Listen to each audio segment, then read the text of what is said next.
Hello friends, welcome back to my channel. मैं हूं आपकी फ्रेंड वर्षा। आज के इस वीडियो में यहाँ पर हम बात करेंगे बीएड एंट्रेंस एग्जाम के कॉमर्स के प्रैक्टिस सेट की। ये प्रैक्टिस सेट हम चैप्टर वाइज कर रहे हैं।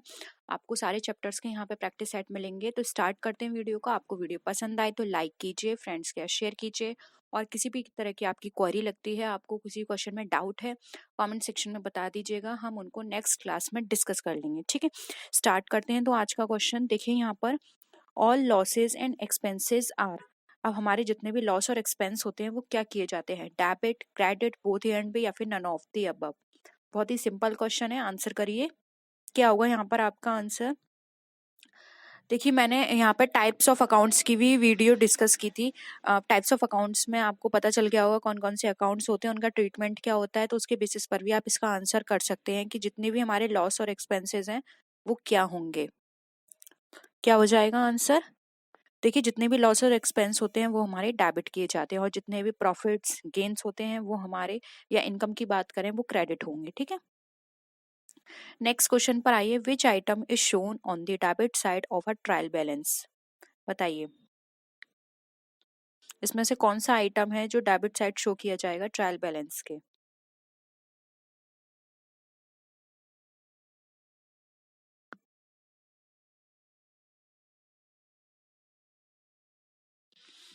देखिए, डेबिट साइड की बात करें ट्रायल बैलेंस की, तो सी ऑप्शन हो जाएगा, प्रीपेड एक्सपेंसेस, क्योंकि ये हमारे लिए क्या है? असेट है, जबकि परचेस रिटर्न और रेंट आउटस्टैंडिंग हमारे लिए क्या हो जाएगी? लाइबिलिटी है हमारे लिए।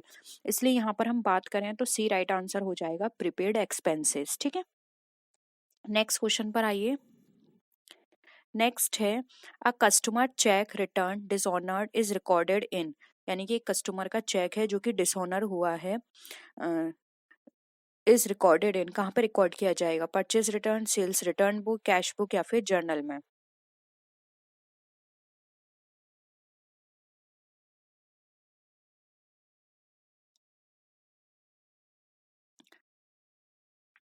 देखिए, जब हमने चेक दिया था तो हमने क्या एंट्री करी होगी?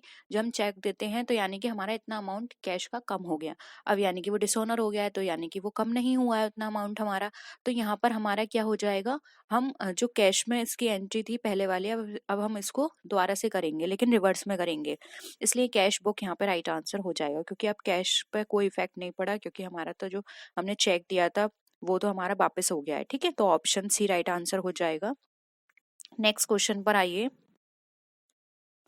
Returns inward from Rahim is entered in. अब जो रहीम से रिटर्न इनवर्ड हुआ है वो हमारा एंटर होगा कहाँ पे? सेल्स रिटर्न बुक में, परचेज रिटर्न में, जर्नल में, या फिर नन ऑफ दीज?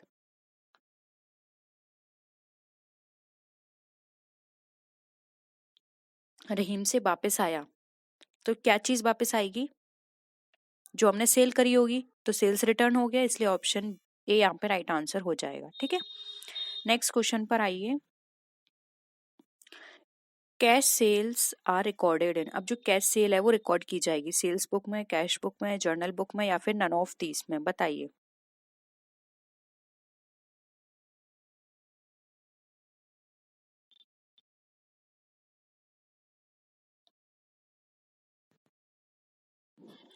देखिए, कैश सेल की बात की जा रही है तो सिंपल है, कैश बुक में रिकॉर्ड किया जाएगा। ठीक है, नेक्स्ट क्वेश्चन है, return goods to Bajaj and company is recorded in. यानी कि बजाज एंड कंपनी को आपने माल वापस कर दिया, ये कहाँ किया जाएगा? यानी कि आपने कौन सा माल वापस किया होगा? परचेज रिटर्न बुक में एंट्री होगी, जर्नल में होगी, सेल्स रिटर्न बुक, या फिर नन ऑफ दिस? ये सारे क्वेश्चंस बहुत सिंपल है, बस एक छोटा सा यहाँ पर बेसिक रूल है, वो आपको बस माइंड में लेना है और ये सारे क्वेश्चन सॉल्व हो जाएंगे। बस छोटी सी चीज है, उसके बेसिस पर ही आप ये सारे क्वेश्चंस कर सकते हैं। बहुत इजी हैं और इस तरह के क्वेश्चंस आपके एग्जाम में बहुत पूछे जाएंगे। देखिए, आप किसी को भी माल वापस कब करेंगे? जो आपने उससे खरीदा होगा तभी आप उसको वापस करेंगे। उसमें कुछ डैमेज है, कोई भी डिफेक्टिव पीस है, तो आप उसको वापस करेंगे, यानी कि परचेज रिटर्न करेंगे आप। ठीक है, ऑप्शन ए राइट आंसर हो जाएगा। इसका रिकॉर्ड परचेज रिटर्न बुक में होगा। ठीक है, नेक्स्ट क्वेश्चन पर आइए। Sales on account is recorded in.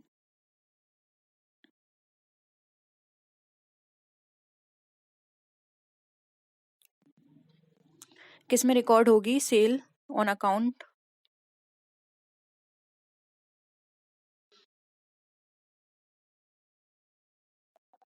Sales book में होगी। ठीक है, नेक्स्ट क्वेश्चन पर आइए। देखिए यहाँ पे हमारा क्वेश्चन है machinery purchased on account is recorded in, यानी कि मशीनरी परचेज किया, इसका रिकॉर्ड कहाँ होगा? परचेज बुक में, कैश बुक में, जर्नल में, या फिर नन ऑफ दी अबव में। देखिए यहाँ पे परचेज आपने क्या किया, मशीन साफ इंडिकेट कर रहा है मशीन परचेज किया है, यानी कि मशीन ने अकाउंट तो यहाँ दिया नहीं है और इसकी एक जर्नल एंट्री तो होनी है, इसलिए यहाँ पे आंसर हो जाएगा सी। लेकिन इसकी जगह अगर हमारी मशीन ने अकाउंट भी दिया होता तो आंसर आपका होता मशीन ने अकाउंट। ठीक है, नेक्स्ट है in a business net asset on 1st January are ₹6,000 and on 31st January ₹7,500 if withdrawals by owner during January are ₹1,000 the net income for January is। बताइए, ऑप्शन है हमारे ₹1,500, ₹2,500, ₹5,000, sorry 500 और none of these. बताइए,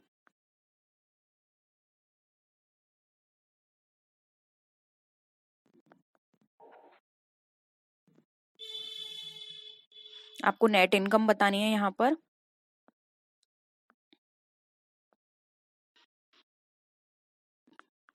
दो minute का time दे रही हूँ, आप जल्दी से सॉल्व करिए, बहुत ही सिंपल है।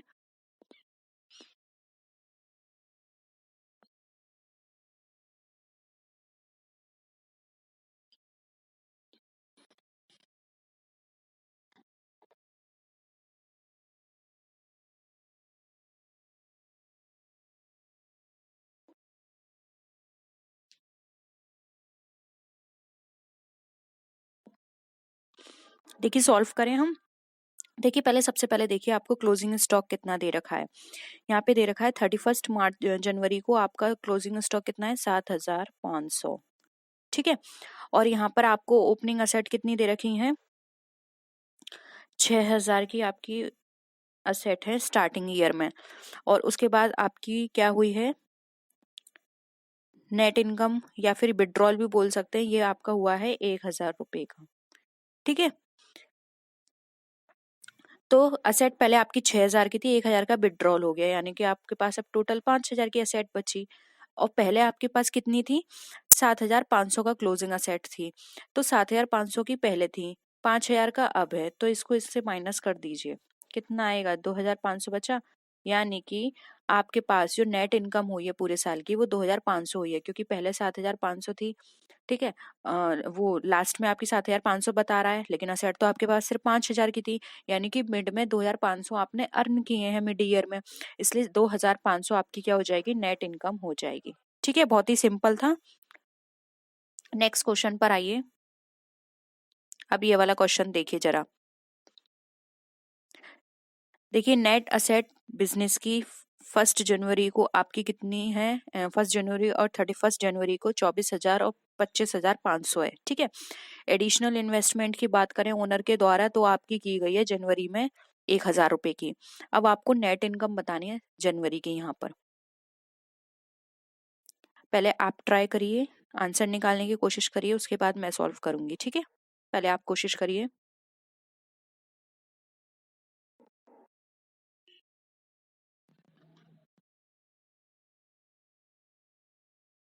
जनवरी की निकाल के देनी है आपको नेट इनकम।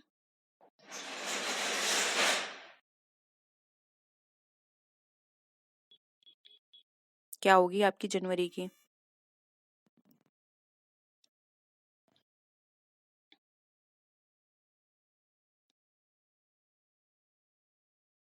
देखिए सॉल्व करते हैं, फिर आप दोबारा से इसको सॉल्व कर लीजिएगा, क्योंकि वीडियो फिर आपकी यहाँ पर सेव हो जाएगी, तो आप वापस कभी भी देख सकते हैं इस वीडियो को। ठीक है, देखिए सबसे पहले लीजिए लास्ट की क्लोजिंग असेट आपके पास, यानी कि एंड ईयर में आपके पास कितनी है असेट, 25,500।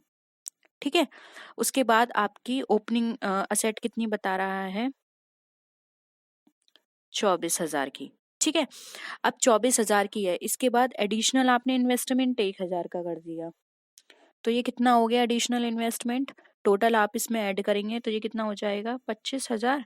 यानी कि टोटल इन्वेस्टमेंट कितना हो गया आपका, 25,000 का है टोटल।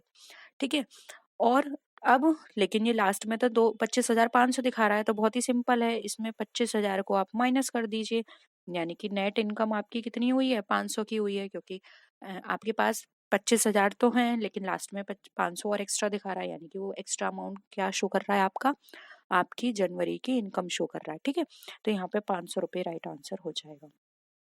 आई होप यहाँ तक आपको क्लियर है। सिंपल क्वेश्चन था, थोड़ा घुमा फिरा के दे देते हैं क्वेश्चन, और वैसे इसी तरह के क्वेश्चंस आएंगे अगर आए तो, क्योंकि ऐसा पैटर्न रहता है एग्जाम में कि एक बार वो बिल्कुल भी न्यूमेरिकल नहीं देते, एक बार बहुत सारे दे देते हैं, जिससे कि स्टूडेंट को लगता है यार पिछली बार नहीं आए थे तो इस बार भी नहीं आएंगे। तो आपको छोटे छोटे न्यूमेरिकल्स की भी प्रैक्टिस करनी है और साथ में थ्योरी की भी, लेकिन थ्योरी की ज्यादा कीजिएगा, थ्योरी पे ज्यादा कॉन्सेंट्रेट करते हैं वो लोग। ठीक है, नेक्स्ट है, in accounting sources are dash equal to their uses. Sources equal होते हैं यूसेस के, ओकेजनली, नेवर, नॉट ऑलवेज या ऑलवेज।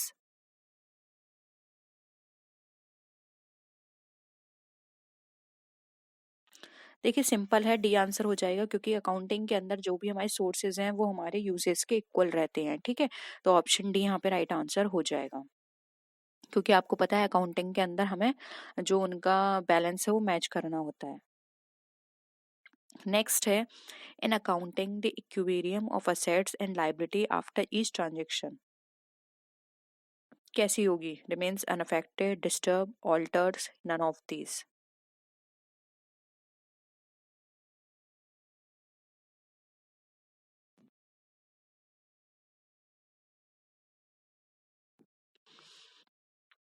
क्या होगा आंसर, देखिए ए हो जाएगा, रिमेन्स अनअफेक्टेड। अब ये क्यों होगी, देखिए समझिए, आपने अगर असेट परचेस की है, ठीक है, तो आपकी कहीं ना कहीं कैपिटल कम हुई होगी, या फिर कहीं ना कहीं आपकी लायबिलिटी बढ़ी होगी। ठीक है, या फिर आपने कोई लायबिलिटी पे की है, तो कहीं ना कहीं आपकी असेट कम हुई होगी, आपने कैश पेमेंट किया होगा। ठीक है, तो आपका कोई भी ट्रांजेक्शन होगा वो दोनों साइड अफेक्ट करेगा, इसलिए यहाँ पे रिमेन्स अनअफेक्टेड होगा। ठीक है, ऑप्शन ए क्या हो जाएगा, राइट।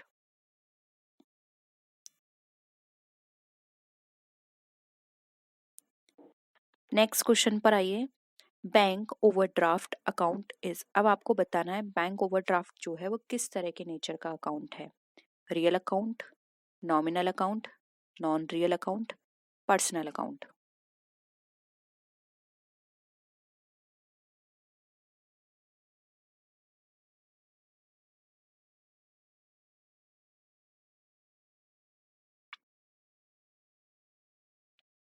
देखिए बैंक ओवरड्राफ्ट की बात करें तो ये कौन सा हो गया, हमारा रिप्रेजेंटेटिव पर्सनल अकाउंट हो गया। ठीक है, ऑप्शन डी क्या हो जाएगा, राइट आंसर हो जाएगा, पर्सनल अकाउंट। ठीक है, मैंने टाइप्स ऑफ अकाउंट की शॉर्ट आपके साथ डिस्कस की हुई है, प्लीज एक बार जाके चैनल पे जरूर देख लीजिएगा, उससे आपको क्लियर हो जाएंगे टोटल सारे अकाउंट्स। अब यहाँ नेक्स्ट क्वेश्चन पर आइए, the basic principle that is all expenses are debited and all incomes are credited applies to, यानी कि आपको बताना है जितने भी एक्सपेंसेस होते हैं वो हमारे डेबिट हो रहे हैं और जितने भी इनकम्स हैं वो हमारी क्रेडिट हो रही हैं, ये हमारे कौन से अकाउंट पे अप्लाई करती है, personal account, nominal account, real account या फिर नन ऑफ दिस। देखिए ये बेसिक प्रिंसिपल जो है जिनको गोल्डन रूल्स ऑफ अकाउंटिंग भी कहा जाता है, आज मैं डिस्कस करूंगी, तो प्लीज आज की क्लास जरूर देख लीजिएगा। बहुत शॉर्ट वीडियो होगी, वो शॉर्ट्स आपने देखे होंगे, आजकल शॉर्ट्स चल रहे हैं, तो उसमें मैं डिस्कस कर लूंगी, क्योंकि स्टूडेंट्स इतनी लंबी चौड़ी वीडियो देखना पसंद नहीं करते हैं, तो छोटी छोटी चीजें मैं उसमें डिस्कस कर दूंगी आपसे, तो देख लीजिएगा, जिससे कि आपको ये सारी चीजें क्लियर हो जाएंगी। क्लियर नहीं है तो मैं आपको समझाऊंगी, आप उसको अपने नोटबुक में लिख लीजिए, क्योंकि ये भी बहुत ही इंपॉर्टेंट है आपके अकाउंटिंग के लिए, बेसिक रूल्स। ठीक है, तो बताइए ऑल एक्सपेंसेस ये हमारा किसका हो जाएगा, यस नॉमिनल का, क्योंकि सारे एक्सपेंसेस और हमारे बात करें लॉस की बात करें, ये हमारे नॉमिनल अकाउंट में आते हैं। ठीक है, नेक्स्ट है personal accounts are related to, personal account किससे रिलेटेड है, असेट्स और लाइबिलिटीज से, एक्सपेंस लॉस एंड इनकम से, कस्टमर्स एंड सप्लायर्स से, एम्प्लॉयज एंड मैनेजर्स से, बताइए।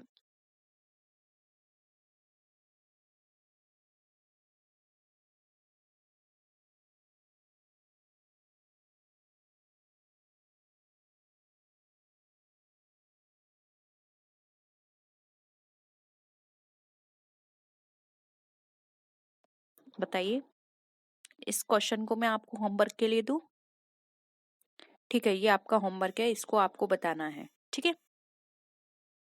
नहीं तो मैं आंसर कमेंट सेक्शन में लिख दूंगी, वहां पर आप देख लीजिएगा, लेकिन पहले आप कोशिश करिएगा, इस क्वेश्चन का आंसर आपको करना है, ठीक है। Messrs Hari and sons accounts is related to the capital account, the personal account, the firm's account, the real account. कौन सा अकाउंट है ये? देखिए, यहाँ पर हम एक कंपनी के नेम की बात कर रहे हैं, तो इसका जो अकाउंट होगा वो पर्सनल होगा, क्योंकि ये यहाँ पर हमारे लिए क्या हो जाएगा, ग्रुप ऑफ पर्सन्स, ठीक है। तो ये हमारे लिए कौन सा हो गया, आर्टिफिशियल पर्सनल अकाउंट हो गया, ठीक है। ऑप्शन बी राइट आंसर है। नेक्स्ट है which of the following is the nominal account. अब इसमें से कौन सा हमारा नॉमिनल अकाउंट है, गुडविल, ट्रेडमार्क, कॉपीराइट या रेंट। देखिए, नॉमिनल अकाउंट में क्या आते हैं, लॉट्स एक्सपेंस, रेंट हमारे लिए एक्सपेंस है, जबकि गुडविल, ट्रेडमार्क, कॉपीराइट ये सब क्या है, हमारे रियल अकाउंट के एग्जाम्पल्स हैं, रियल अकाउंट का पार्ट है, ठीक है। नेक्स्ट आइए, interest paid on debentures is a capital expense, direct expense, fixed expense, non operating expense.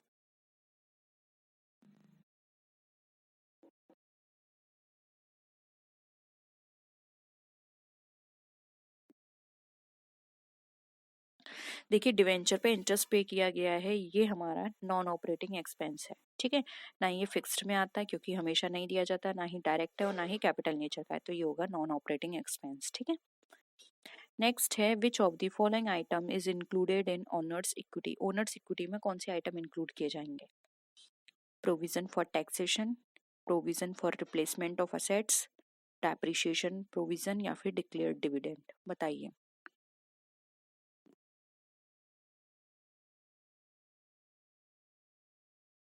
क्या हो जाएगा आंसर, डी हो जाएगा, डिक्लेयर्ड, डिक्लेयर्ड डिविडेंड। ये हमारा ओनर्स इक्विटी में इंक्लूड किया जाता है, ठीक है। तो ऑप्शन डी राइट आंसर है। नेक्स्ट है who is entitle to receive dividend. अब इसमें से कौन एंटाइटल होगा डिविडेंड को रिसीव करने के लिए, partner, debenture holder, share holders या फिर पॉलिसी होल्डर्स। डिविडेंड हम किसको देते हैं, डिवेंचर दिए वो डिविडेंड दिए जाते हैं शेयर होल्डर्स को, डिवेंचर होल्डर को इंटरेस्ट दी जाती है, ठीक है। ऑप्शन सी यहाँ पे क्या हो जाएगा, राइट आंसर हो जाएगा। तो ये थे आज के हमारे क्वेश्चंस, होप यहाँ पर आपको सारे क्वेश्चंस क्लियर हैं, और किसी भी तरह का डाउट है प्लीज कमेंट सेक्शन में बता दीजिएगा। आपको कोई छोटे टर्म्स समझ में नहीं आते, वो भी आप बता दीजिएगा कि ये टर्म हमें क्लियर नहीं हो रहा, या फिर ये चीज हमें कॉन्सेप्ट पता नहीं है, तो हम उसको डिस्कस कर लेंगे, ठीक है। तो कोई भी डाउट हो आप बता सकते हैं। तो नेक्स्ट वीडियो में मिलते हैं, तब तक के लिए टेक केयर, बाय बाय।